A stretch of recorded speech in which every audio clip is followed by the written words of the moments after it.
excelência espiritual. Um chamado para a excelência espiritual. Esse é o chamado de Deus para as nossas vidas. Ser excelente. Não é ser bom. Não é ser melhor. É ser excelente.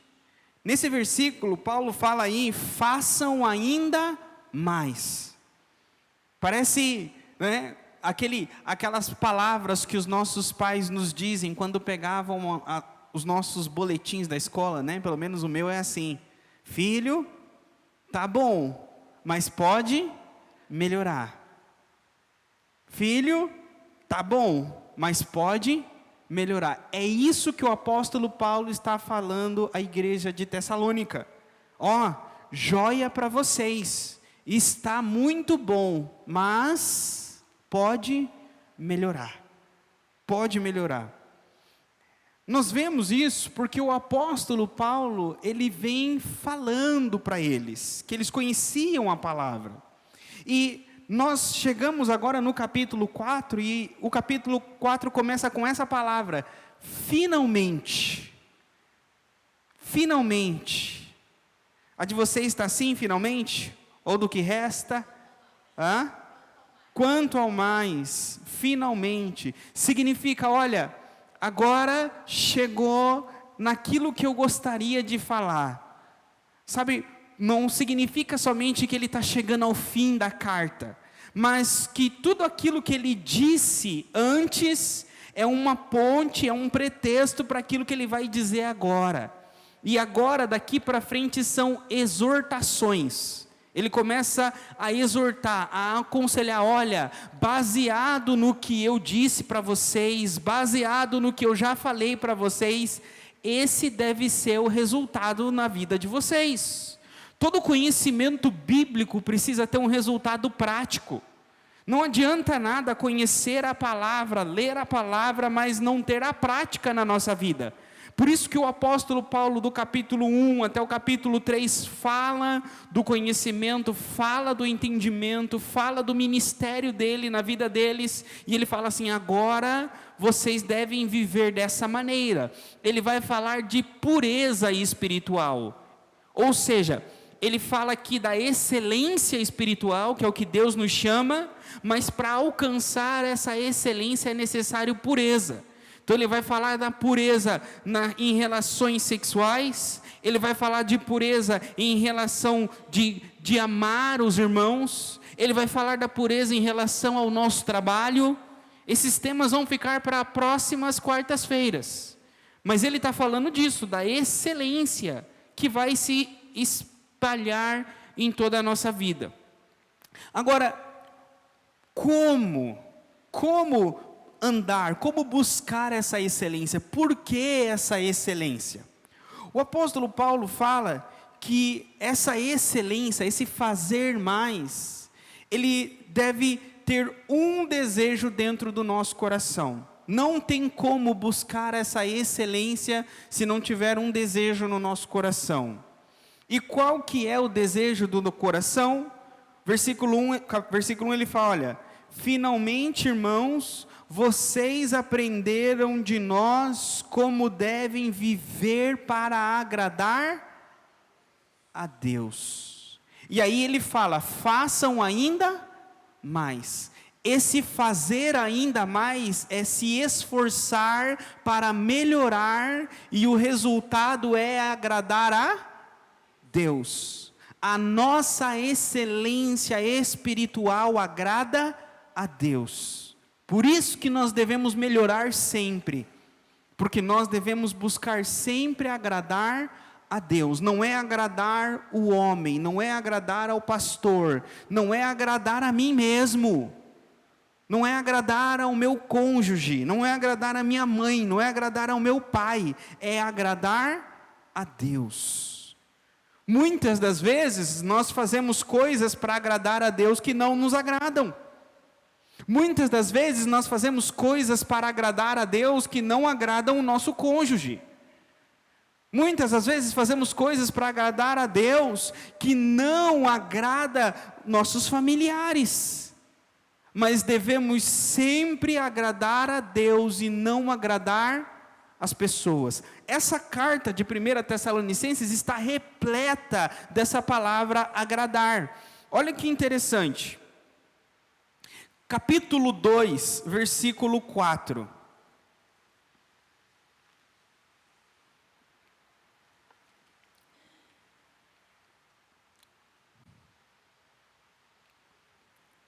Capítulo 2, versículo 4 de 1 Tessalonicenses diz aí: pelo contrário, sempre falamos como Deus quer que falemos, porque Ele nos aprovou e nos deu a tarefa de anunciar o Evangelho.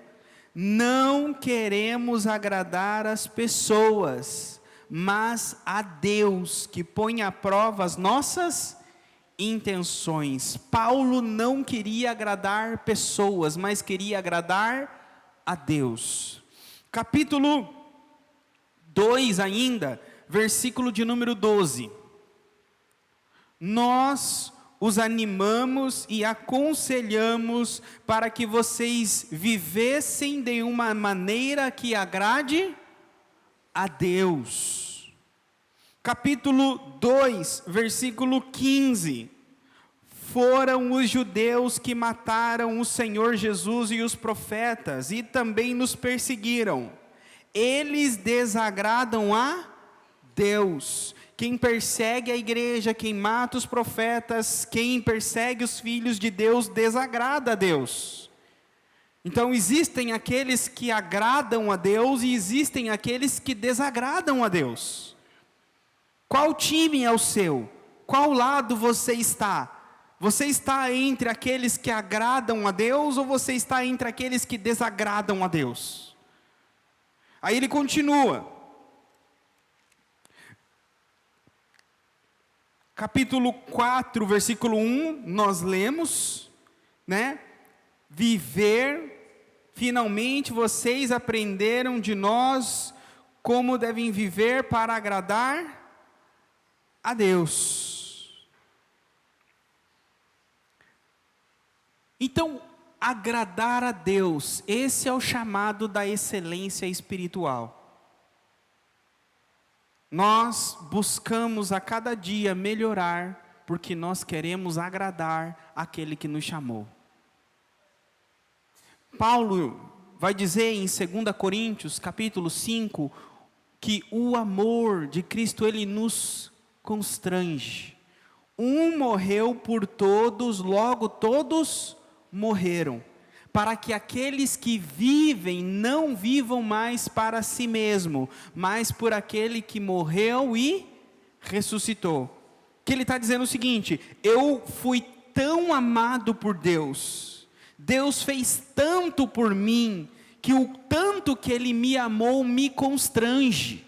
Ele está dizendo, nada que eu faça pode pagar, pode devolver o que Deus fez por mim, pode devolver o amor dele por mim na cruz. Ou seja, Ele me constrangeu pelo sacrifício dele. Então o que ele está dizendo é o seguinte: então, como que eu devolvo? O que eu faço? Eu morro para mim mesmo.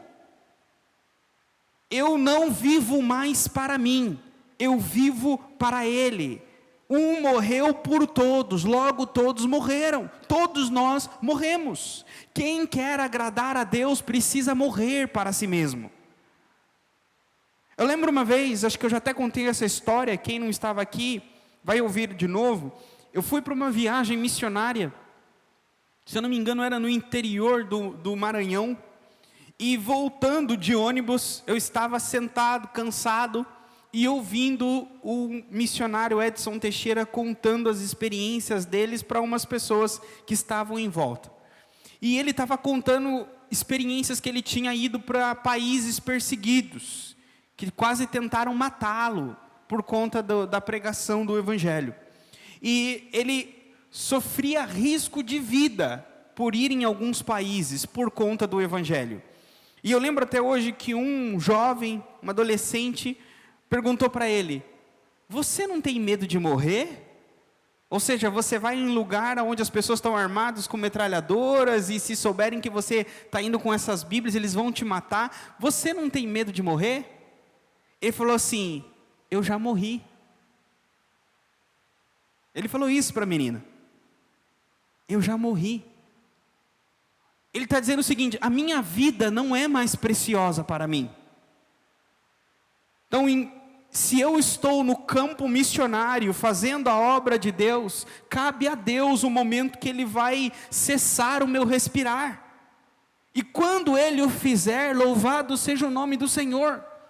Mas enquanto eu tiver fôlego de vida, eu darei as minhas mãos a Ele, eu darei os meus pés a Ele, eu darei a minha boca a Ele. Eu morri para mim mesmo, e quando eu nasci de novo, eu nasci para Cristo, eu nasci para Jesus. Então, o amor de Deus nos constrange, de tal forma que não vivemos mais para nós mesmos. Ou seja, eu não busco o que é melhor para mim, eu não busco o que é mais vantajoso para mim, eu busco o que é melhor para Deus, para o reino dEle, para a vontade dEle. Isso é morrer para nós mesmos. Eu não defendo mais as minhas intenções, eu não defendo mais as minhas justiças, eu defendo o reino. É viver para Deus, é morrer para nós mesmos e viver para o reino. É isso que Paulo disse: o amor de Cristo me constrange. Esse é o coração, esse é o interior, essa é a essência daqueles que buscam agradar a Deus. Não tem como agradar a Deus se não tiver esse coração, não tem como agradar a Deus se não tiver essa essência. Sabe por quê? Nós não vamos entrar hoje nisso, mas o capítulo 4, versículo 3, ele diz o seguinte: o que Deus quer de vocês, na nova tradução linguagem de hoje, a NVI é: a vontade de Deus é. Para agradar a Deus, é preciso fazer a vontade de Deus. Então nós não vamos fazer a vontade de Deus enquanto nós vivermos para nós mesmos. Enquanto nós vivermos para satisfazer os nossos prazeres, as nossas vontades, no nosso tempo, do nosso jeito, da maneira que a gente quer, não tem como servir a dois senhores. Ou você serve o seu Senhor, você mesmo, ou você serve a Jesus. Então ele está dizendo o seguinte: para agradar a Deus, eu preciso morrer para mim mesmo, e eu preciso fazer a vontade dEle, obedecer a Ele. E é assim que vive para Deus. Só que esse viver para Deus é uma disposição do coração. É uma disposição do coração, juntamente com o conhecimento. É possível ter conhecimento e não ter disposição do coração. Como assim, pastor? Voltem novamente para o capítulo de número 1.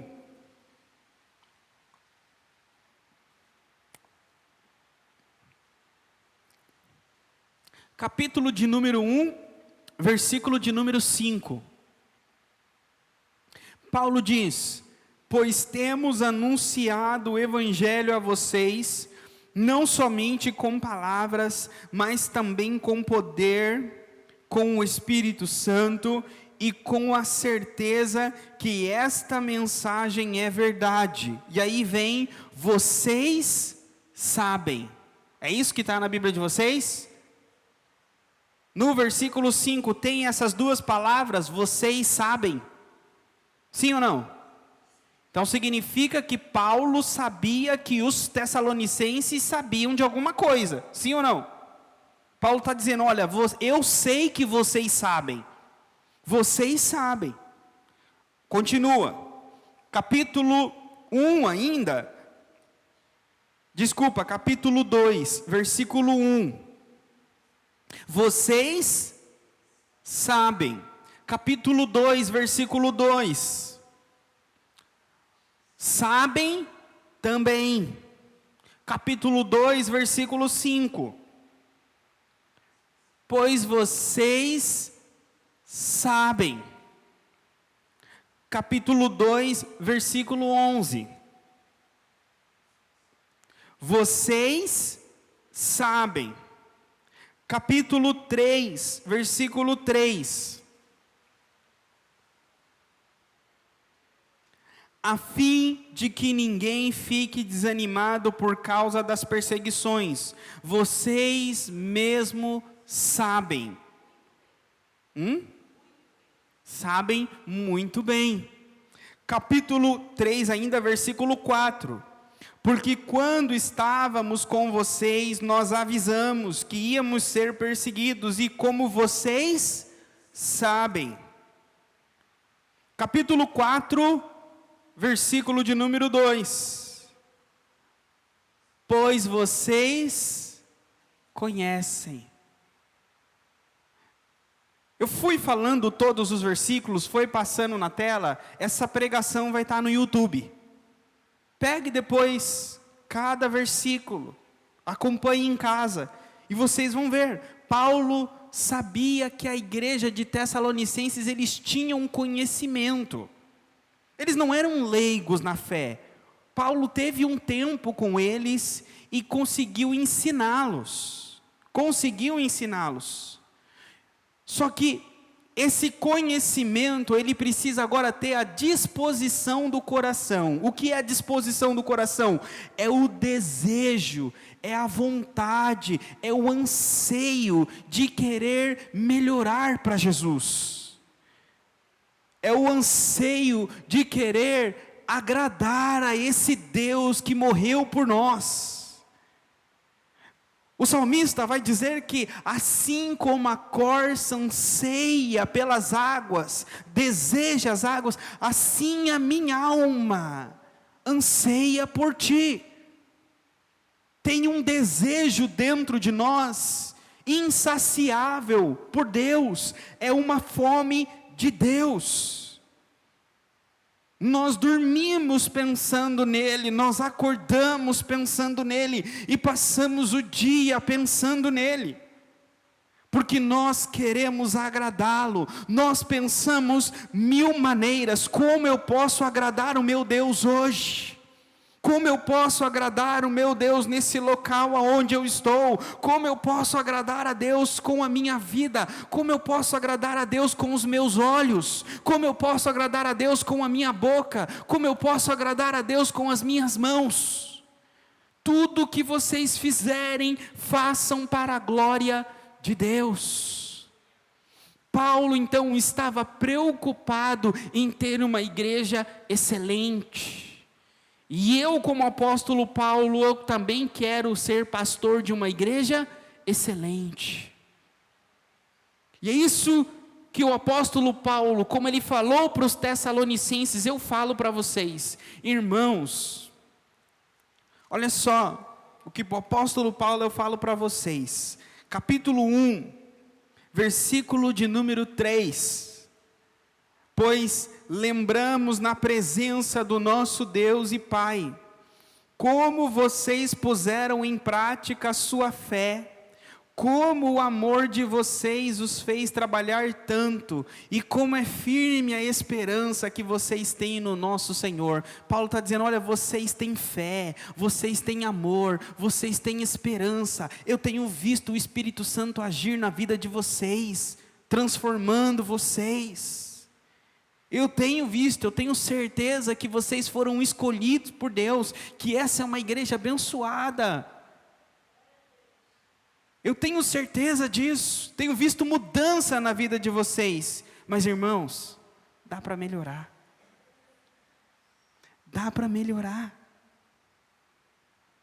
É o que o apóstolo Paulo fala. Devemos sempre caminhar rumo ao progresso.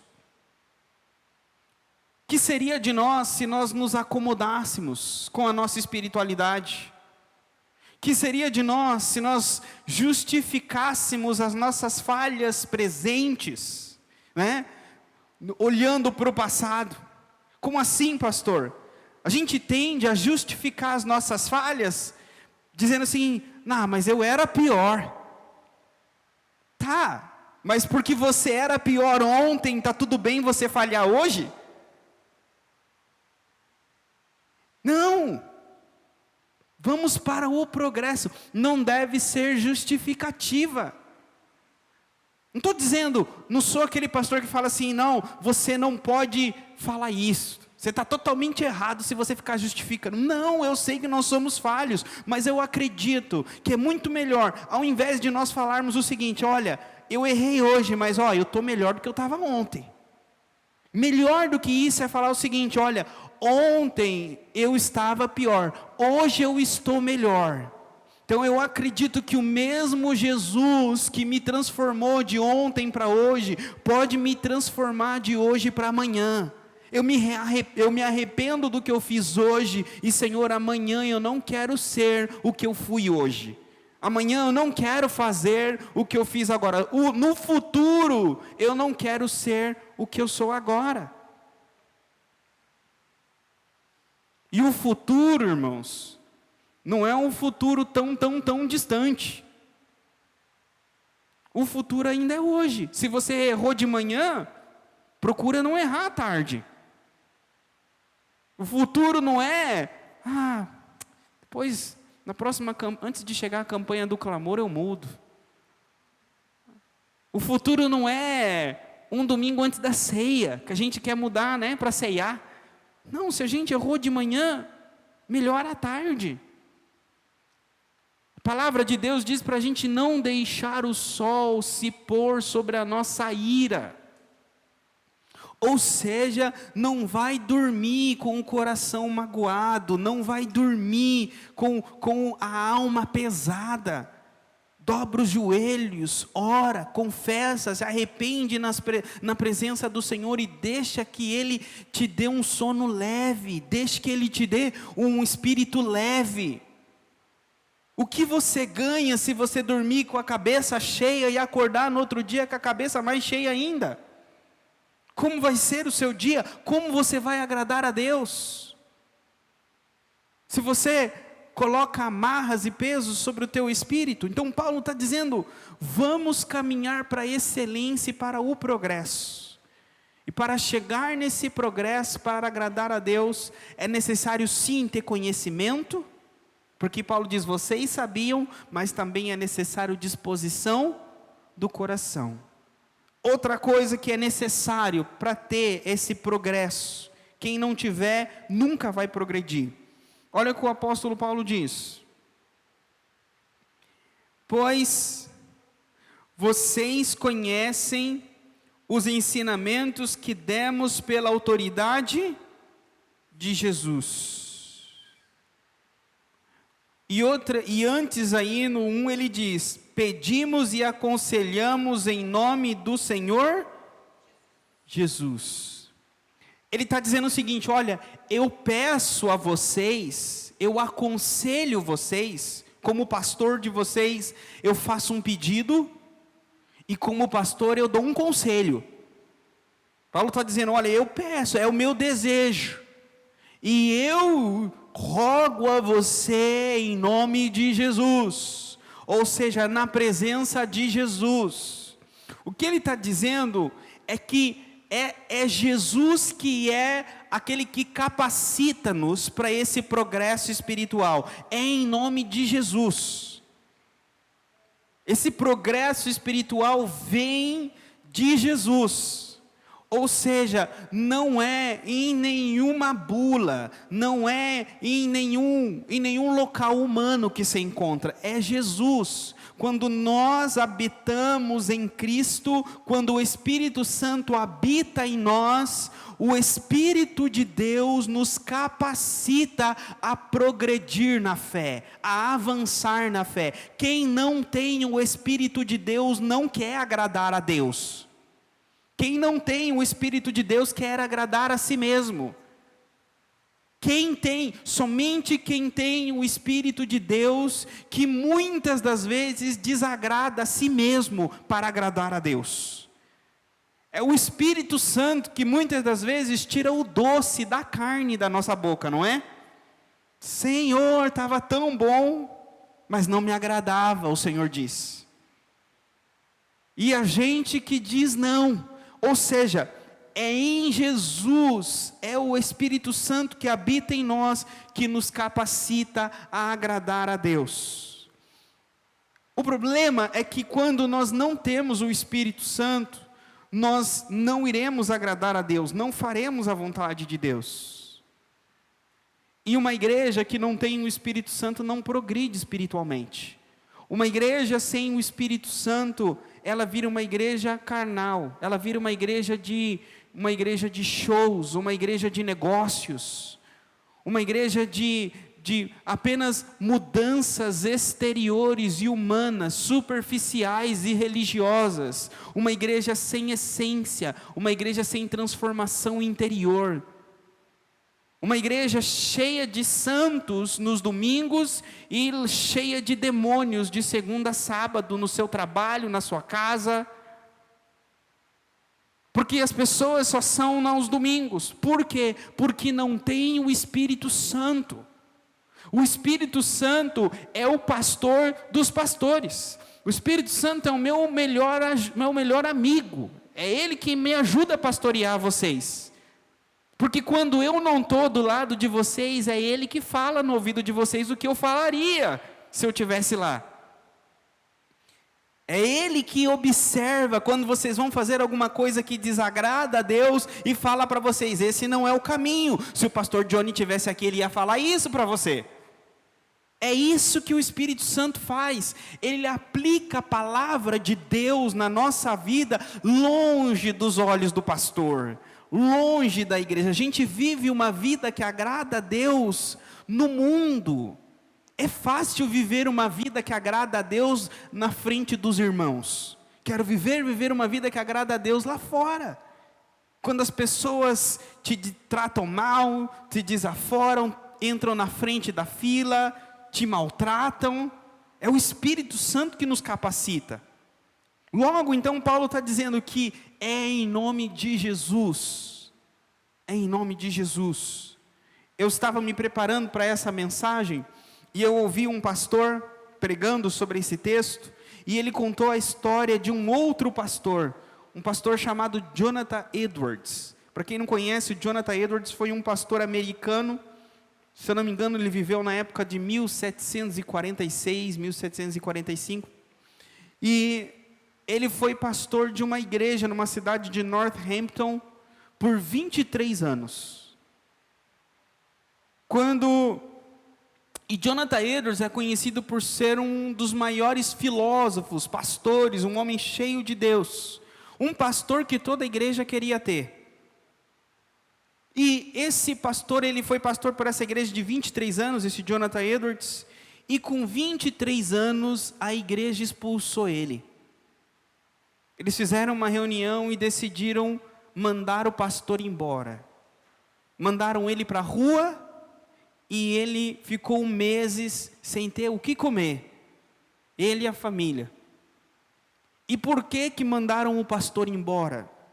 Porque ele disse que só poderia participar da mesa do Senhor, só poderia ceiar na igreja quem tivesse uma vida pública, confessa de Cristo Jesus. Ou seja, a pessoa deveria confessar e viver publicamente a vida dela com Cristo, somente assim ela poderia participar da ceia. E aí a igreja discordou. É muito fanatismo, é muito duro, não concordamos com isso, mandaram ele embora. Ele saiu da igreja e a conclusão que ele chegou é que muitos não eram crentes. Se eles queriam participar da mesa do Senhor sem confessar publicamente o Senhor, é porque eles o Espírito Santo não habitava neles. O que eu quero dizer? Uma vida, uma igreja que não habita o Espírito Santo, até o pastor está com os dias contados. Então eu sei que é importante o Espírito Santo habitar no meio de vocês. Porque senão é daqui para fora, até eu.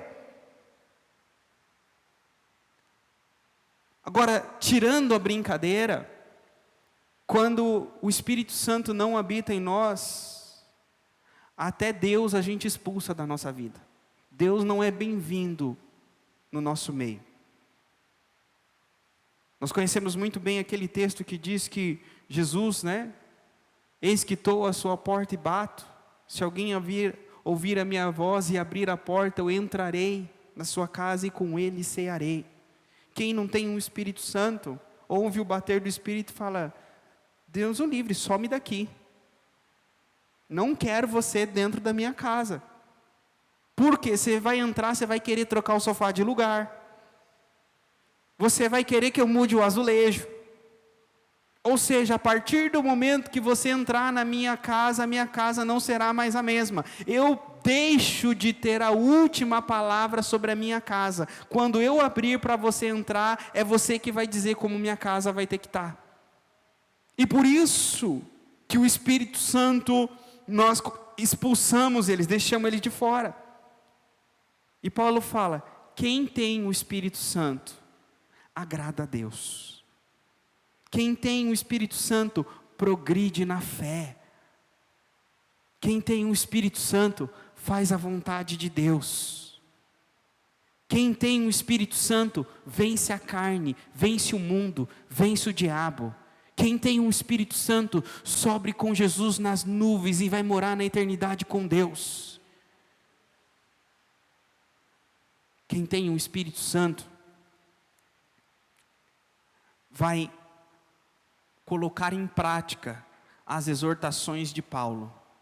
Vence a imoralidade sexual, ama mais o irmão, é dedicado no trabalho, não apaga o Espírito Santo. Tudo isso a gente vai ver do capítulo 4, versículo 3, até o capítulo 5, versículo 28, se não me falha a memória. Vamos orar? Senhor, obrigado pela Tua palavra, que nos edifica, que nos consola, que conduz a nossa vida no caminho que devemos andar. Vem, Senhor, com poder, vem, Senhor, com autoridade, e transforma, Senhor, a nossa forma de ver e de enxergar. Que o Teu Espírito Santo, Senhor, traga libertação, cura, transformação, um desejo profundo no coração da Tua igreja de Te agradar, de fazer a Tua vontade, de Te obedecer, para que o Teu reino, Senhor, venha expandir e crescer no nosso meio. É o que eu Te peço e Te agradeço em nome de Jesus.